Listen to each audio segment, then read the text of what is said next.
Brought to you by NBC bearing, भारताची पहिली bearing उत्पादक। सिंदखेड राजा तालुक्यातील किनगाव राजा सर्कल गेल्या 2 दिवसापासून या भागामध्ये अतिवृष्टी सदृश्य पाऊस पडतोय।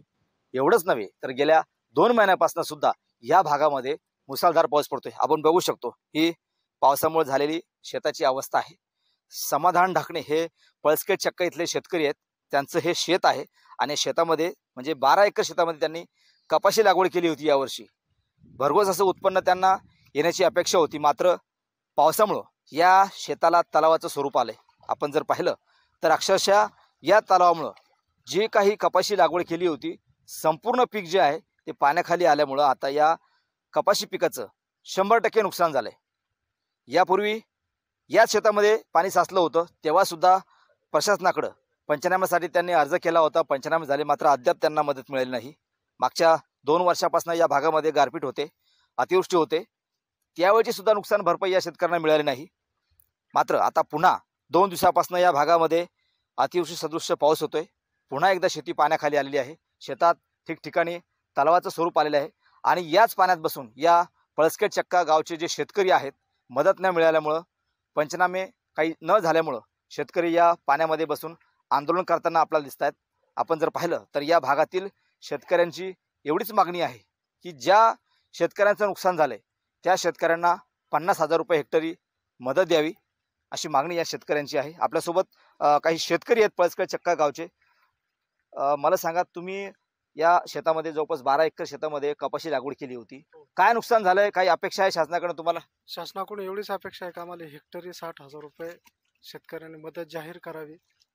सतत 2 महिन्यापासून चालणारा हा पावसामुळे झालेलं हे नुकसान, अक्षरशः हेक्टरी 4 क्विंटल सुद्धा उत्पादन येणार नाही, एवढी बेकार अवस्था झालेली। माझं जवळपास 12 एकर क्षेत्र हे पूर्ण कपाशीचं पाण्याखाली गेलेलं आहे। तुम्ही बघू शकता, आज जवळपास 90 दिवस कपाशी झालेली, 90 दिवसात 90 सेंटीमीटर सुद्धा कपाशीची वाढ झालेली नाही। तर माझी एवढीच इच्छा आहे मुख्यमंत्री साहेबांना की मला न्याय द्यावा।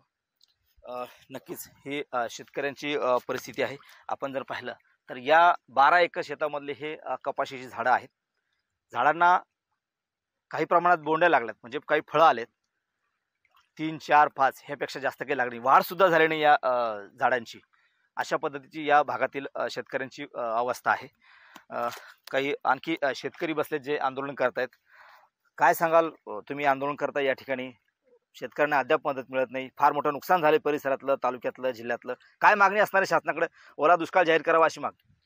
आमच्या सिंदखेड तालुक्यात जवळपास 100% या ठिकाणी नुकसान झालेलं आहे। जिल्ह्यातही तीच परिस्थिती आहे आणि सरकारने आम्हाला या ठिकाणी प्रति हेक्टर 60,000 रुपये मदत आमच्या शेतकऱ्यांनी सांगितली ती राज्य सरकारने आणि मुख्यमंत्री साहेबांनी द्यायला पाहिजेत। जर आम्हाला ही मदत दिली नाही, आमचा एक प्रश्न या ठिकाणी सांगायचा आहे की 2024 मध्ये आम्हाला 26/11/2024 रोजी गारपीट झाली होती, त्याचा या सिंदखेड तालुक्यातल्या या पळसखेड चक्क्याला 1ही रुपया सुद्धा मिळाला नाही। सरकारचा GRA तहसीलदार साहेबांचा आदेश आहे, मग ते पैसे गेले कुठे? आणि ते पैसे मिळाले नाही आणि यावर्षी अशी अवस्था झाली, म्हणजे सतत 3 वर्षापासून आम्ही शेतकरी या ठिकाणी संकटाच्या बिकट परिस्थितीमध्ये आम्ही जगतोय। आम्हाला खायला अन्न नाही। या ठिकाणी सरकारला आम्हाला बोलावं का हेच कळत नाही, कारण सतत त्याने आम्ही आंदोलन करतो, मोर्चे काढतो, निवेदन देतो, पण सरकार आमच्याकडे कुठं बघायला तयार नाही। आता काय मागणी आहे तुमची? आमची मागणी आहे की आम्हाला ताबडतोब तात्काळ सर्व्हे करून आम्हाला मदत या ठिकाणी द्यावी। वल्ला दुष्काळ या ठिकाणी संपूर्ण बुलढाणा जिल्ह्यासह सिंदखेड तालुका, आमच्या किनगाव मंडळासह संपूर्ण जिल्ह्याला न्याय द्यावा आणि वल्ला दुष्काळ या ठिकाणी जाहीर करावा।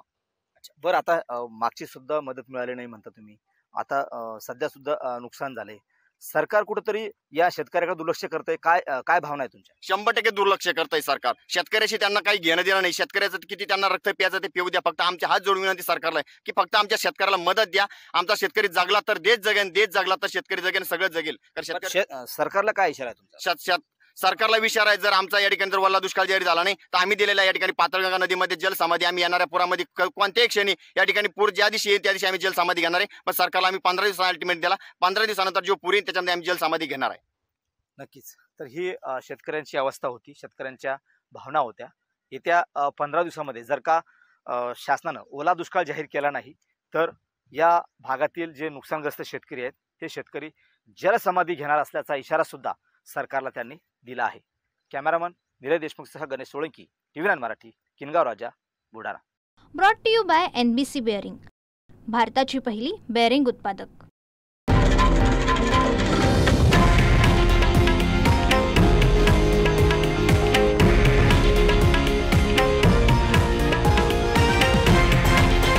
हे आहे देशातील नंबर 1 न्यूज नेटवर्क आणि आपण पाहत आहात TV9 मराठी, एकमेव.